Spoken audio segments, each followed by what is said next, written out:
What is up, everybody? Welcome back to another episode of the Big Five Pod, episode number 123. I'm your co-host, Kyle Morello. This co-host, Jake Kopsick, next to me. Our first episode in about a month or so. We've both been a little busy, but how are you? Doing well. Just got a little R&R down the shore in Ocean City last week.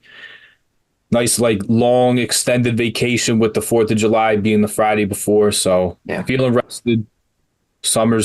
It's flying by, but enjoying myself. Of course, I'm always counting down the days until hoop season started, but nice to get a little respite, do an interview, some quick news to catch up on here, just so you know we're still alive. But all is good over here. Yeah, and we definitely want to let you guys know that we're still hanging around. I mean, obviously we're tweeting out and we're posting on Instagram, but it's different when we're actually talking about the Big Five. So excited for that. Also, before we start, shout out to Chelsea, champions of the world. Kobe, you're a Chelsea fan as well, so all great things there. I got to go to one of the games, the only game they lost in the entire Club World Cup, to Flamingo since the last time we've recorded this, but if I got to see the one loss and they won the entire thing, I'll take that any day of the week. So, so shout out to Chelsea. Just wanted to point that out there.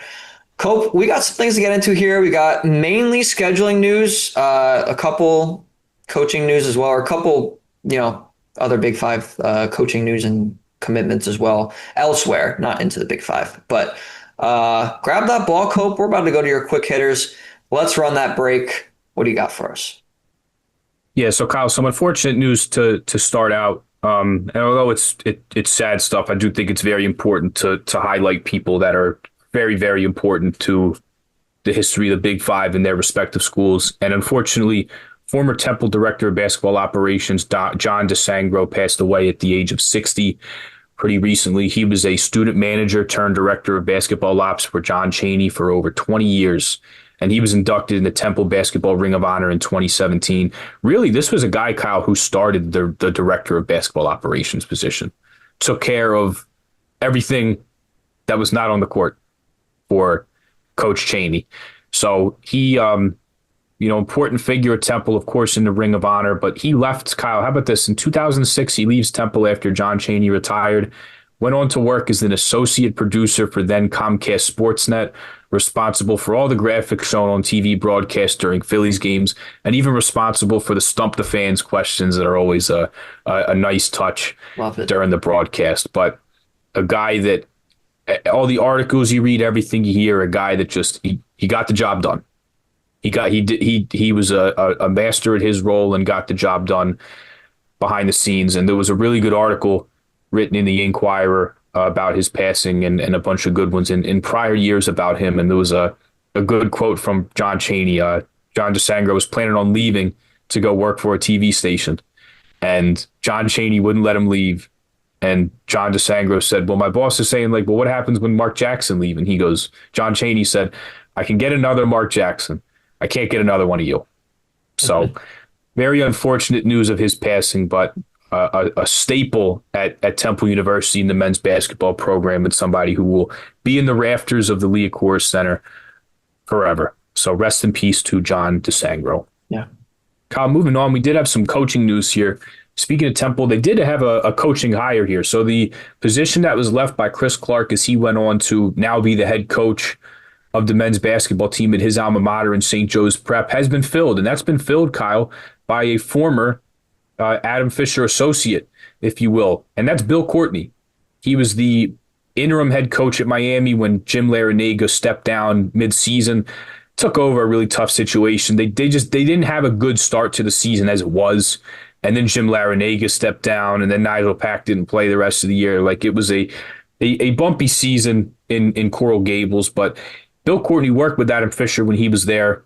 I listened to a podcast on Al Scoop and the great job that John DeCarlo and all those guys do, and he got to interview. I listened to the free version, but even in that, you can tell the admiration that Bill Courtney and Adam Fisher have for each other. They still stay in contact.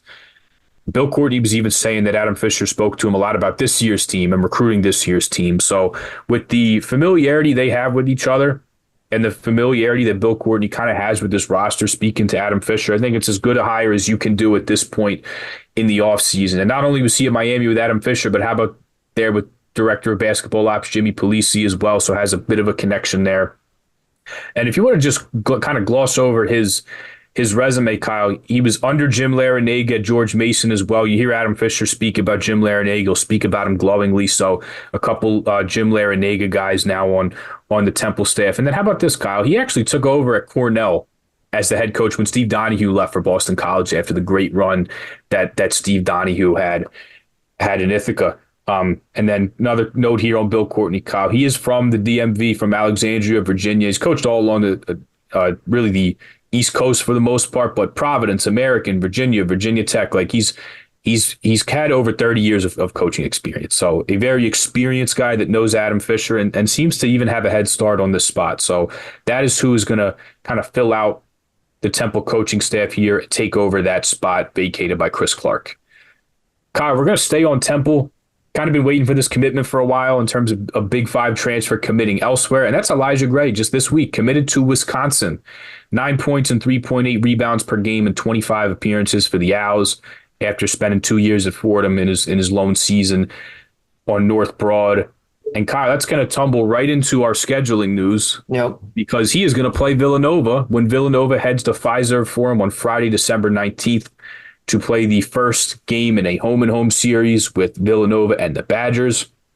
The return game going to be at the Xfinity Mobile Center during the 2026-2027 season. That date will get finalized probably a year from now, but at least we have a date on a really, really good non-conference game for Villanova. I mean, this is one of the premier ones on their non-conference slate, and Kyle could be one of the premier games on their entire schedule. Yeah. With Nolan Winter coming back for the Badgers, John Blackwell, one of the best shooters in the country, one of the best players in the Big Ten. So going to be a really, really good game between Villanova and Wisconsin, where Elijah Gray can't get rid of the Big Five. He's going to have to play Villanova once more. Kyle, a couple tournaments and a couple neutral site points to talk about here. Before we get into the big news, of course, of the Big Five schedule getting released, but how about the Cathedral Classic? Literally just dropped today, the day of this recording. The Cathedral Classic hosted at the Palestra by Penn. The schedule was announced. We've already known who the teams are. Now we have a schedule.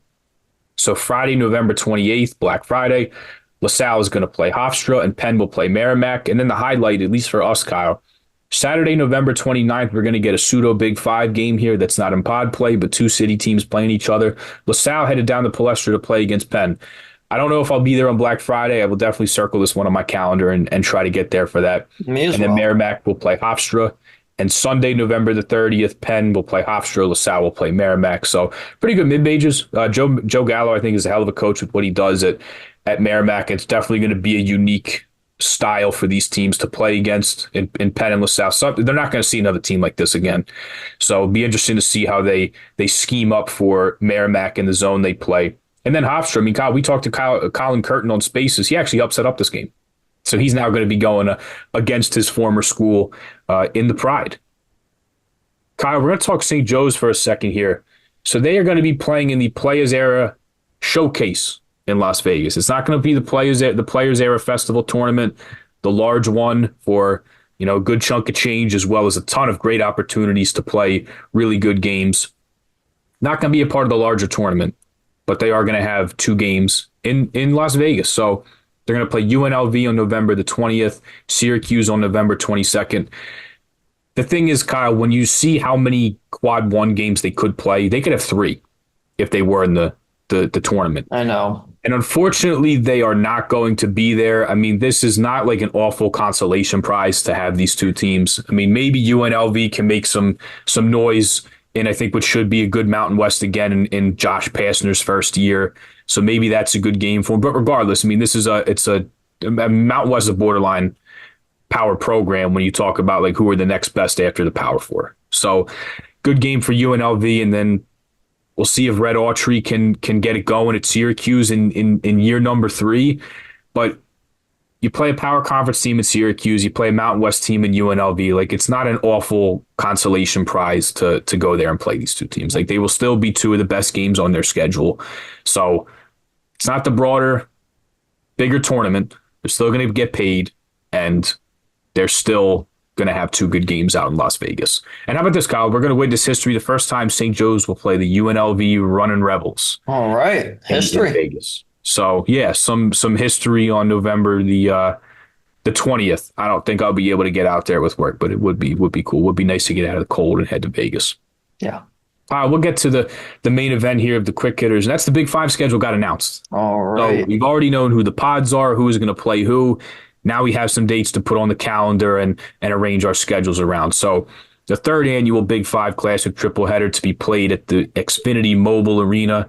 Have to make sure I put all that in there. It's going to probably take us a little It's bit. going to take a while. I mean, with any team or stadium renaming, it takes a minute. That's okay. Yeah, We've been used to the Wells Fargo Center for 15 years. I think it's been one of the longest tenured names of that building. So it's going to take some time, but we're gonna get used to it. But Cope, continue on with these schedules. Then a couple thoughts from us, and then we'll get into the main event of the episode. yeah, and not that I'm old enough to say I'm old at all, but I'm old enough to remember it was the Wachovia Center going down, Me as well. and the Spectrum was still up. Yep. Anyway, Pod One schedule: Drexel St. Joe's, the first official Big Five meeting between them, is going to be played at Hagen Arena on Hawk Hill Saturday, November the 8th. And then St. Joe's is going to be going to the Palestra for the second straight year to play the Quakers Monday, November the 17th. And then finally, Kyle, we get the Battle of University City, the Battle of 33rd Street, Penn. You can't even really say going to Drexel. They're going to walk there. They're going to take a walk. Yeah, They're going to take a nice walk. they're going to take in the a brisk walk, weather. stretch, get their steps in, head over to the deck. Friday, November the 21st should be a great atmosphere at the deck, and that's a really, really intriguing one. I'm excited to head to that one for sure. Next, Kyle will go to Pod 2. LaSalle headed to Temple Tuesday, November the 11th. Second time in the official Big Five sphere that LaSalle is headed to the Liacouras Center.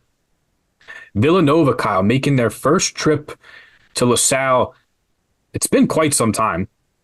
Last time these two teams played each other, was it was at the Finn.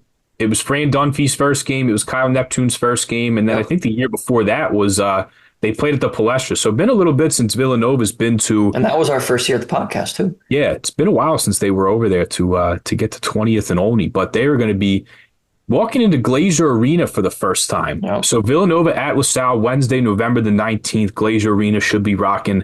Great that Villanova is going to be heading there to probably a very, very loud house. Oh, yeah. And then lastly, Kyle, Temple headed to Villanova.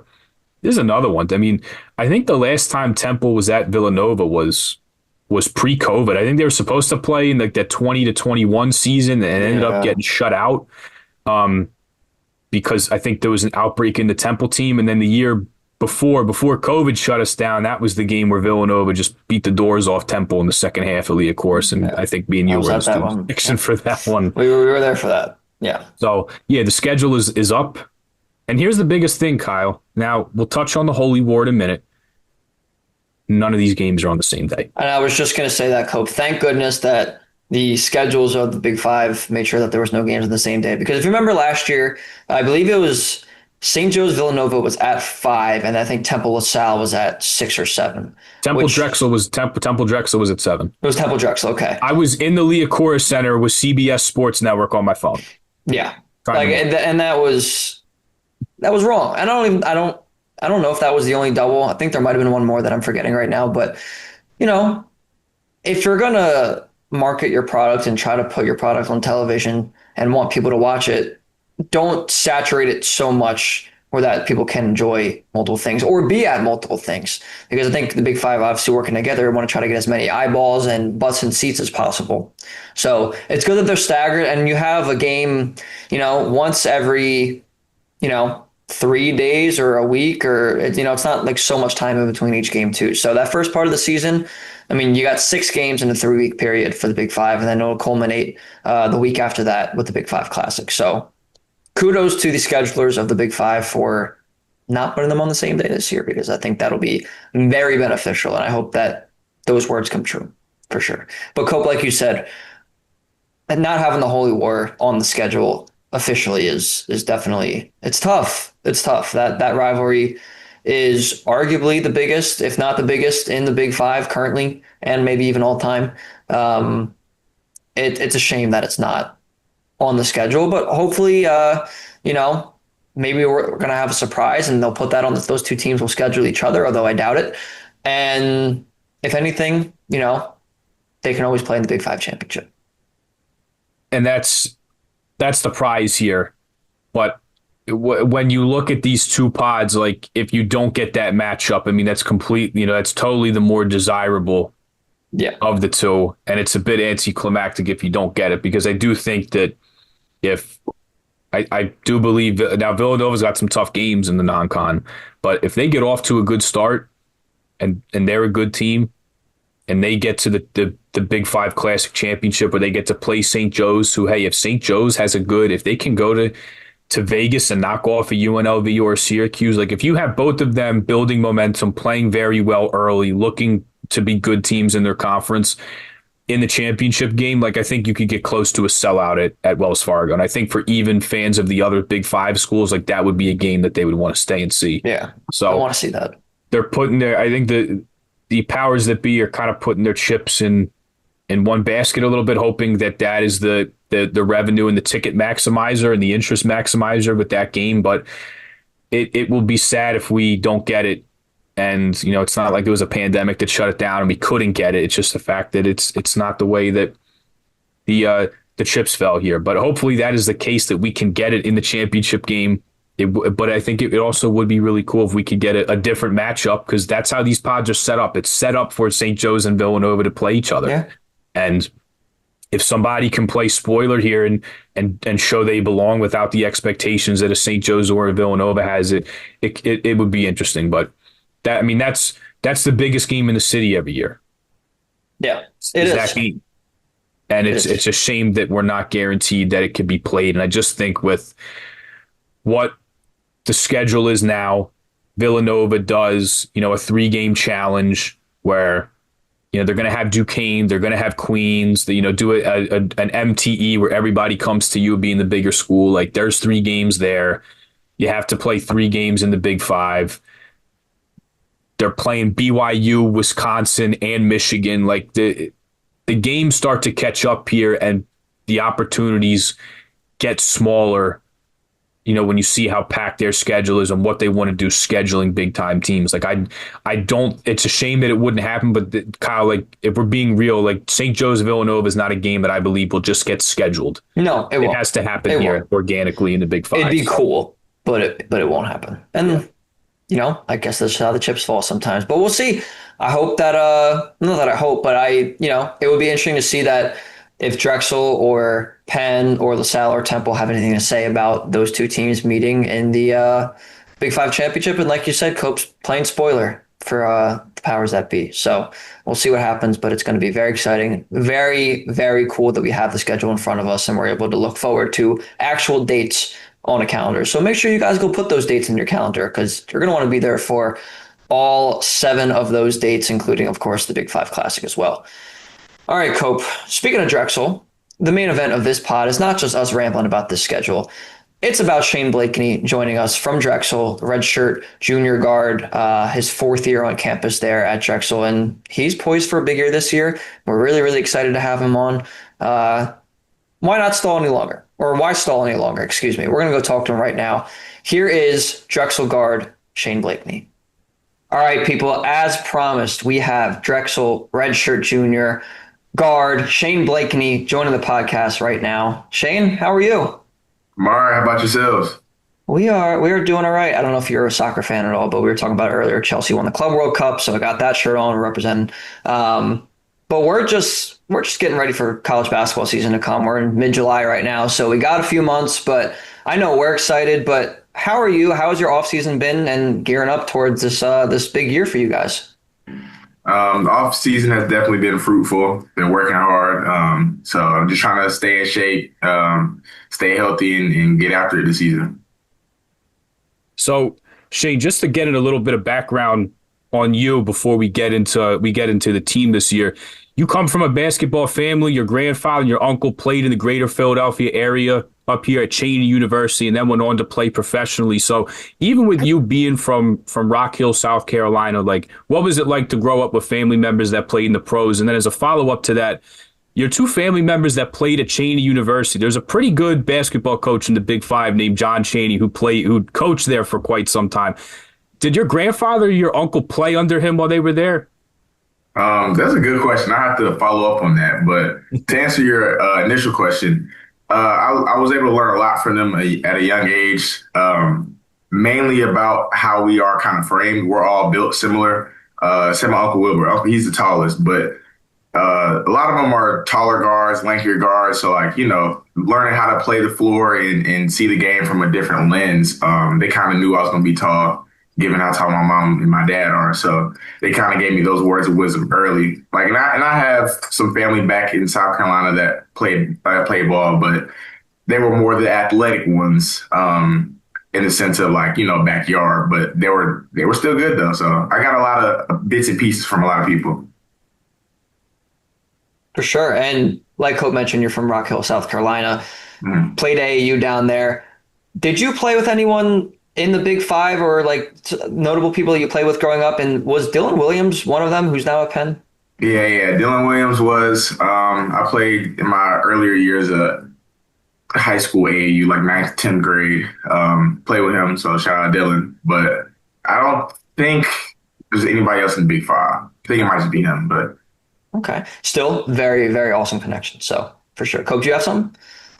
Well, Shane, I want to get into kind of like you getting to Drexel, because in nowadays with the transfer portal, like, you're kind of an anomaly having been there for 4 years, and especially being a guy that decided to redshirt and continue to stick it out at one place. So you go up to Drexel.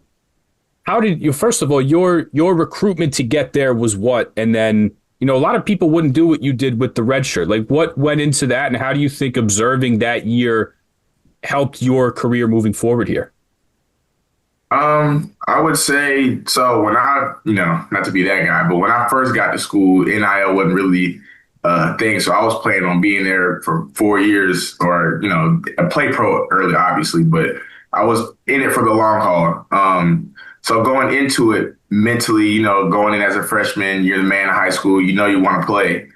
But I got hit with a reality check by getting injured, by realizing, it's not my time, it's God's time. And so, like, I got set back a little bit, and deciding to redshirt was one of the best things I've ever done, just because it gave me time on the back end to get my body prepared and to learn. Like, it's a new environment. It's the culture shock, like, whenever you first get there. So, like, that gave me time to really settle in and, like, get used to it.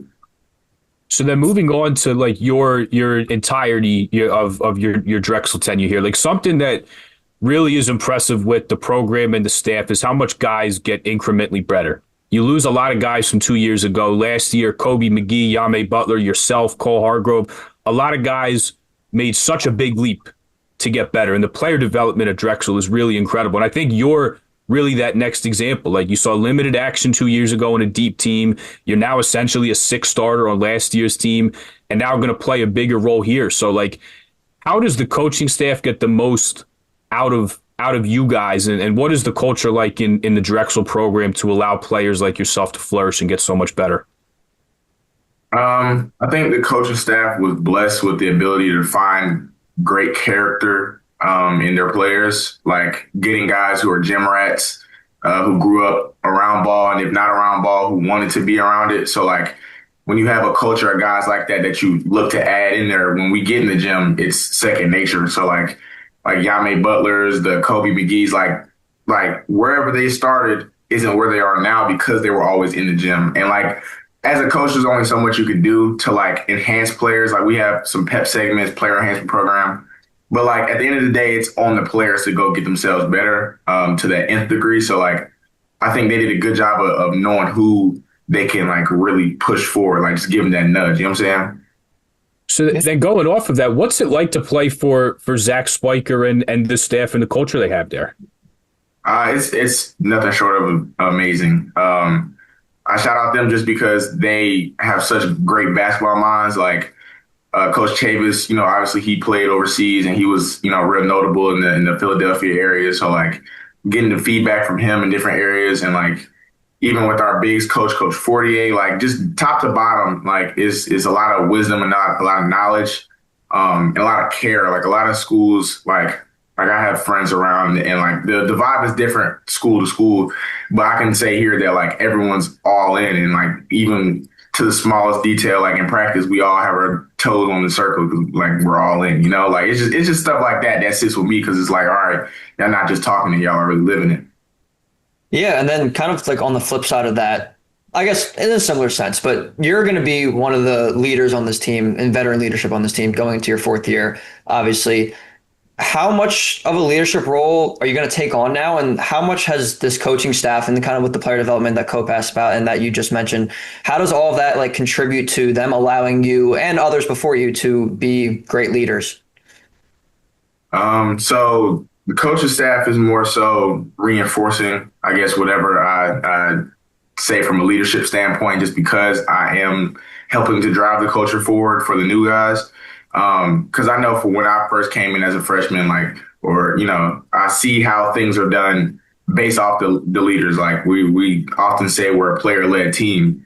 So taking on that role is something I'll be doing more of this year. Like last year, like you mentioned, I was sort of a sixth starter, but it's a little bit different whenever you're at the top of the team as in age and role wise. So I think taking that challenge is going to be the biggest thing, but I'm ready for it, prepared for it. I've had time to develop and understand the ins and outs of college ball, and then just go kind of flourish from there. Yeah, and speaking of some of those young players, you got three guards returning for the second season this year: Kayvon Vanderhorst, Horace Simmons, Josh Reed. They're in a position that you were once in not too long ago with them being up and coming and getting into year two and learning second year under X Biker's system and being in Drexel and everything. So are you taking up that responsibility to take them under your wing, and how good can they be this coming year? Oh, the sky's the limit for them. A lot of the stuff is tiny details of like experience and like what you can learn from other people. So like it'll be on them to kind of like go through that themselves because that's what it took for me. But the things that I can give to them are my experiences and like things that I went through to kind of help, you know what I'm saying, ease their mind going into newer situations. So like I think they do have a good opportunity in a slightly different position just because like I'm only one person. It's not like I'm a whole team of five in front of them. So like they got a lot of substantial minutes to play. So I'm excited for them. So I want to talk about your role now here because you spoke about your role as a leader, but let's get onto the court now. Like you are one of the best athletes and defenders in this league. You have positional versatility.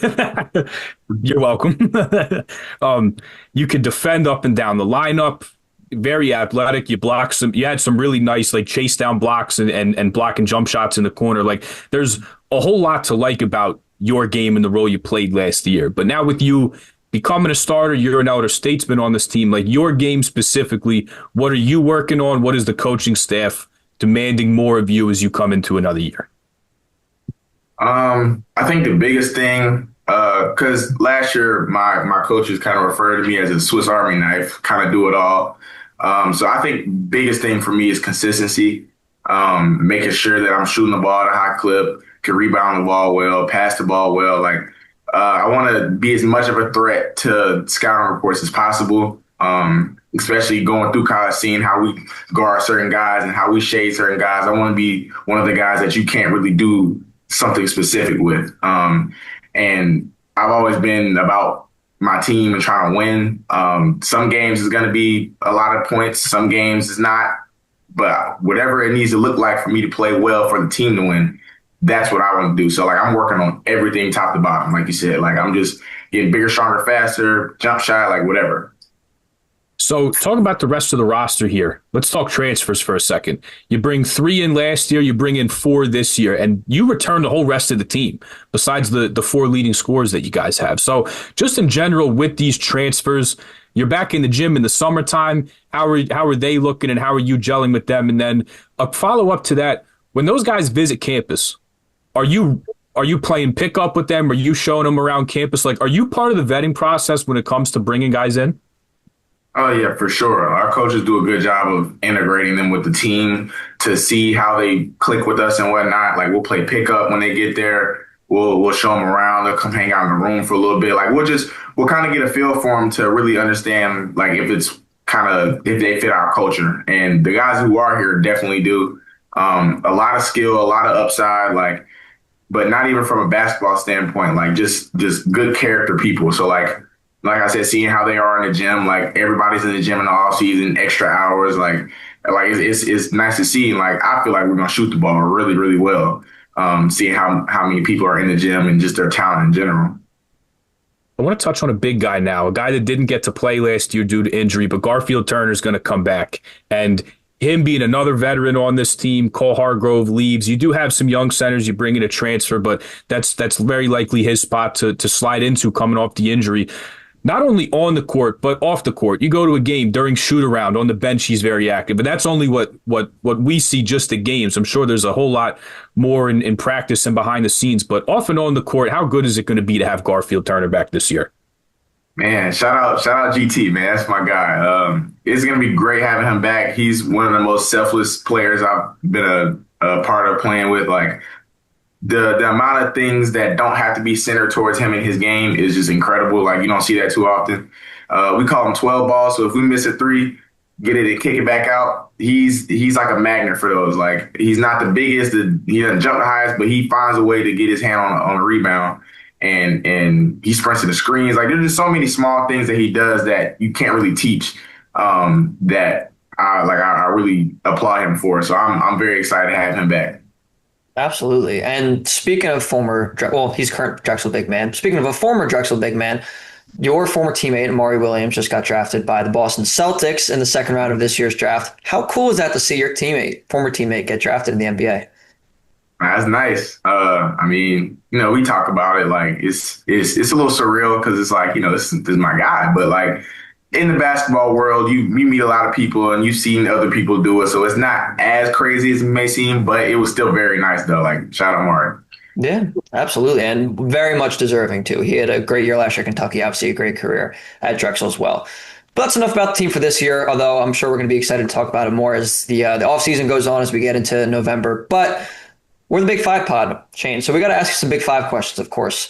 How much did you know about the Big Five prior to coming to Drexel, especially since Drexel, when you started, wasn't in the Big Five yet? But how much did you know about it before coming to University City? Didn't know it from a can of paint. I'm not going to lie to you. I didn't know anything about it.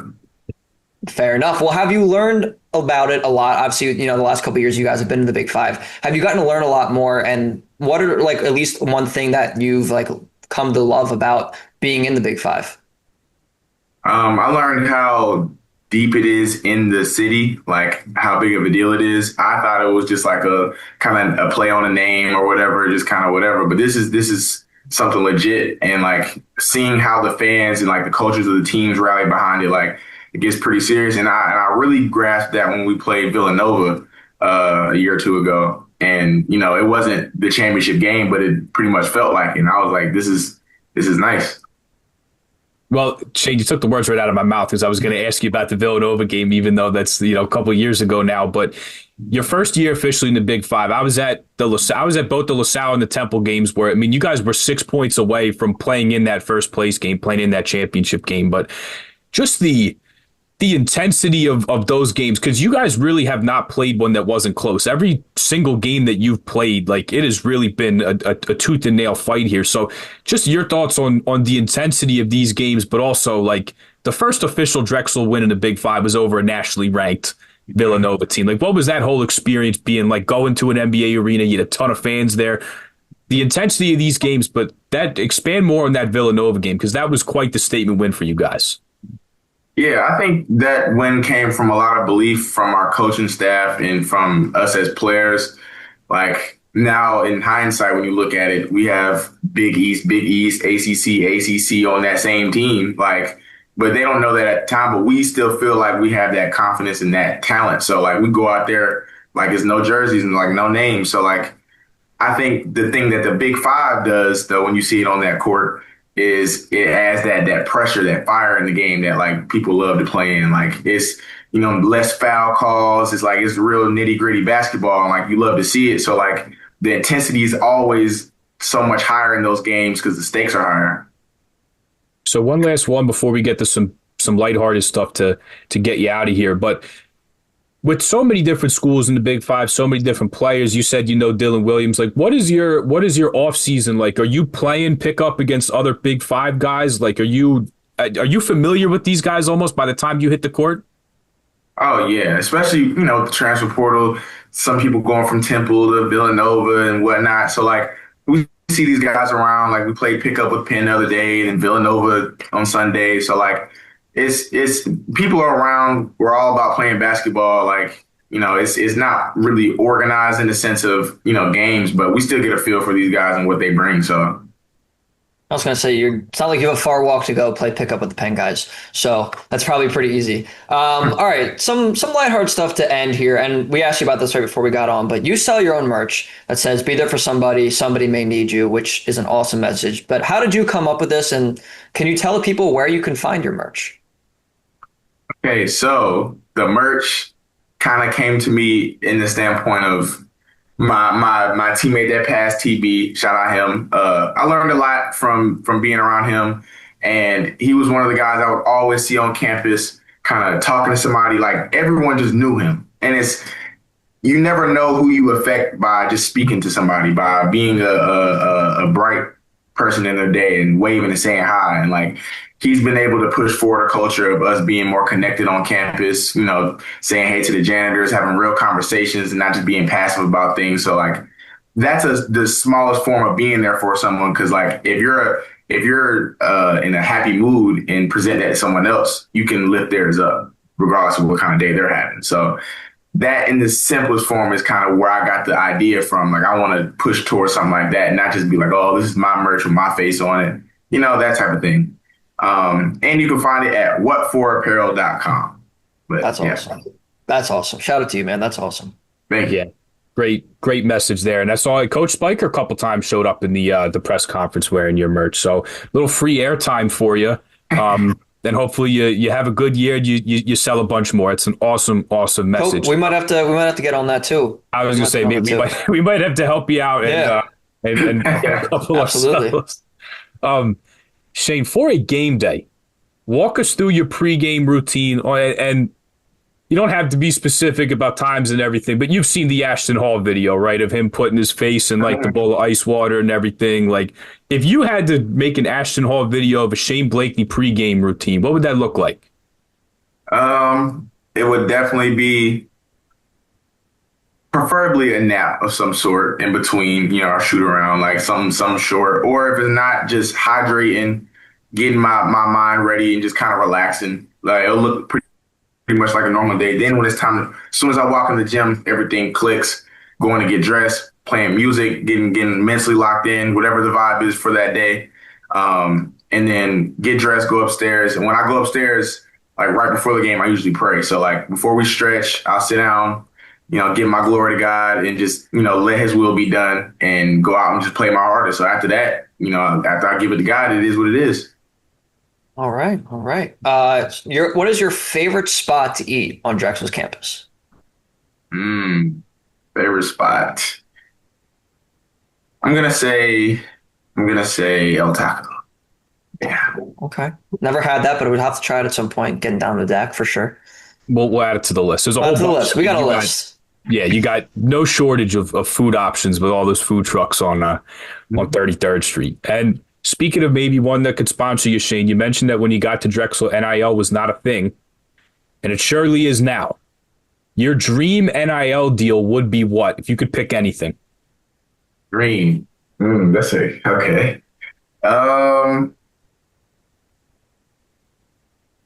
would say, I don't know. I'd be basically say Gatorade. Yeah, that's a great one. Very practical one to have. Yeah, very easily recognizable. Yeah, I will Gatorade. Yeah, you're gonna need that. All right, Shane. Last question, and we ask all of our guests this, so buckle up because it's gonna be a good one. We were just talking about food a couple questions ago. We got to get a little more specific now. Obviously, you've been in Philly for a few years now. Maybe you've had the opportunity to try some of our local cuisine, aka cheesesteaks. So, where does Shane Blakeney get a cheesesteak from these days? I'm sorry to inform you guys, I do not like cheesesteaks. No. Everyone I tell this says you just haven't had the right one yet. So maybe that's true. So I would hopefully get pointed in the right direction one of these days, but I haven't found one that I really. Okay, so where have you had them from? Not that you have to, snitch on any of the people who are making bad cheesesteaks, but. Listen, guys, it's me. But I've had one from Ed's. I've had, I think it was White Dog Cafe. There was a food truck that was here a couple months ago, and a lot of people liked them. I never really clicked to it, so maybe I just hadn't had the right one. I don't know. Okay. Okay. I mean, listen, we're pretty well versed. Cope, you want to give your suggestions? Yeah, Shane, we are here to show up for the rescue and help you out. We're gonna get you on the cheesesteak bandwagon. So I know in University City there might not be like a Probably ton. not a ton, yeah. Might have to take a trek into South Philly. Um, Also wouldn't recommend it while you're doing your off-season workouts. They can be pretty big and they can weigh you down a little bit. But Angelo's is a really good one. They got great pizza there too. Angelo's, they bake the bread fresh every day. Angelo's like universally that's one of the best ones that My anybody favorite. says. Yeah. So Angelo's is one. I really like John's roast pork. It's kind of down by the stadiums. It's pretty far, but that's a really good one. And then Oregon Steaks is another one. Late night spots open 24/7. So we're going to do our best to point you in the right direction. I'm telling you, from what you just told us, I don't think you've had the right one yet. I agree. And also Joe's and Fishtown, right on Girard. That's a great one too. So if you ever venture over there, again, maybe not in the off season. If there's a specific cheat day you have coming up, that's probably the right move to go get a cheesesteak. But otherwise, save it for another time. But I do think you have not had the right place. So before you leave Drexel, you still have a couple years left. Before you leave Drexel, might have to go venture over and get yourself a good one for sure. Sure, I'll take you up on that. Absolutely. Well, Shane, it was an absolute pleasure having you on. We've, been rooting for you and your success over the last few years that we've had this podcast, and it's been great seeing you grow as a player, and now getting to know you as a person too is awesome. So hope for continued success in the year 2025, 2026 with you and your Drexel Dragons. And Cope, any final thoughts for Shane here? Yeah, Shane, thank you for your time. I know you guys are on a bit of a weird schedule with you just had graduation not too long ago. You guys are back in the gym, and although we got almost 4 months until the season starts. It'll be here before you know it. So good luck to you. Good health to you as you prepare for the season, and look forward to getting to the deck for a couple games. Sure. Thank you guys. I appreciate you for having me. Absolutely. Thanks, Have a Shane. good one, everybody. All right.